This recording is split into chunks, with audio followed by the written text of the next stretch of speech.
Hola și bine ai revenit la minicurs! Iată că am ajuns și la cea de-a ultima parte, a șasea parte a acestui minicurs. Înainte să începem cu lecția de astăzi, aș dori să te felicit pentru că ai parcurs toate celelalte lecții, pentru că ți-ai rezolvat exercițiile online și pentru că mi-ai cerut ajutorul atunci când ai avut nevoie. Acum, haideți să începem cu lecția de astăzi. Iar obiectivul lecției de astăzi este să învățăm să spunem ce activități recreative ne plac sau nu. Să vorbim un pic despre hobby-uri. Bun. Cuvântul hobby-uri, da, se traduce în spaniolă cu los pasatiempos. Los pasatiempos. Dacă e să rupem acest cuvânt și să-l traducem mot-a-mot, ar fi să-ți treacă timpul. Da? Bun. Acum, avem nevoie de acest verb ca să spunem ce ne place să facem. El verbo gustar. Gustar sună un pic cu a gusta, dar de fapt înseamnă a plăcea. Da? Bun. Haideți să vedem un pic despre ce este vorba în acest tabel, pe care o să te rog să-l copiezi ulterior. Pentru prima persoană, eu, o să spunem a mi me gusta și se va traduce mie îmi place. Da? Bun. Pentru a doua persoană, tu, o să spunem a ti te gusta. Ție îți place. Pentru a treia persoană, el, ella, usted, vom spune a el, a ella, usted, le gusta. Adică lui îi place, ei îi place și dumneavoastră sau, da, vă place. Noastră în singular. Pentru nosotros, a nosotros nos gusta, a nosotras nos gusta. Nouă ne place. Avem două forme, deoarece în spaniolă avem noi ca masculin sau feminin. Da? Vosotros. A vosotros os gusta, a vosotras os gusta. Vouă vă place. Ellos, ellas, ustedes. A ellos les gusta, a ellas les gusta, a ustedes les gusta. Lor le place. Da? Cam asta ar fi traducerea. Copiază-ți verbul, practică-l o dată de două ori ca să-ți rămână și apoi haideți să vedem de ce mai avem nevoie ca să spunem ce lucruri ne face plăcere să le facem. Da? Bun. Acum, aveți aici acest cuvânt verb. La ce se referă? Se referă la faptul că mai avem nevoie și de altceva ca să pot să spun ce îmi place. Da? A mí me gusta leer. Mie îmi place să citesc. Și acum aș dori să începem și să-ți dau mai multe cuvințele sau mai multe verbe care țin de acest vocabular. În primul rând, ver la tele. Ver la tele. A se uita la TV. A mí me gusta ver la tele. Mie îmi place să mă uit la televizor. Următorul. Jugar videojuegos. Jugar videojuegos. A te juca jocuri video. A mí no me gusta jugar videojuegos. Mie nu-mi place să mă joc jocuri video. Ir en bici sau andar en bici. A merge cu bicicleta. Mandar correos, a trimite mail-uri. Chatear, a trimite mesaje. Sunt lucruri diferite. A mí no me gusta mandar correos, pero me gusta chatear. Caminar sau andar, a merge sau a se plimba.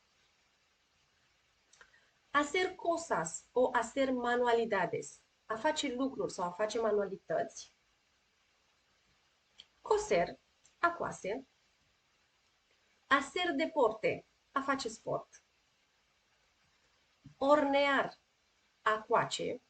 Hornear, ține minte că h-ul nu se pronunță. Tomar fotos, tomar fotos, a face poze. Colecționar, colecționar, a colecționa. Jugar cartas, a te juca cărți. Jugar cartas. Hablar por el teléfono o hablar por teléfono, a vorbi la telefon. Leer, leer, a citi. Pintar, a pita, dibujar, a desena. Pintar, dibujar. Bun. Acum, avem aceste activități recreative, aceste hobby-uri, da? Și putem spune ce îmi place să fac și ce nu îmi place să fac. În afară de verbul gustar, me gusta, no me gusta, mai putem folosi și aceste opțiuni pe care o să ți le traduc. Me encanta, mă încântă. Me apasiona, sunt pasionat de acest lucru. Me interesa, mă interesează. Me flipa, me mola, me flipa, me mola. Acestea sunt un pic mai informale și tot asta înseamnă îmi place. Da? Cum pot să spun și că nu îmi place ceva? Păi, no me gusta ar fi o variantă, adică nu-mi place. Sau me aburre, mă plictisește. Sau me fastidia, mă enervează. Ok? Haideți să le vedem și în exemple. Me gusta leer y dibujar, me encanta pintar, me interesa coleccionar și completăm cu ce ne place să colecționăm. Me flipa, me mola hablar por teléfono, me aburre caminar, me fastidia jugar videojuegos. Ok.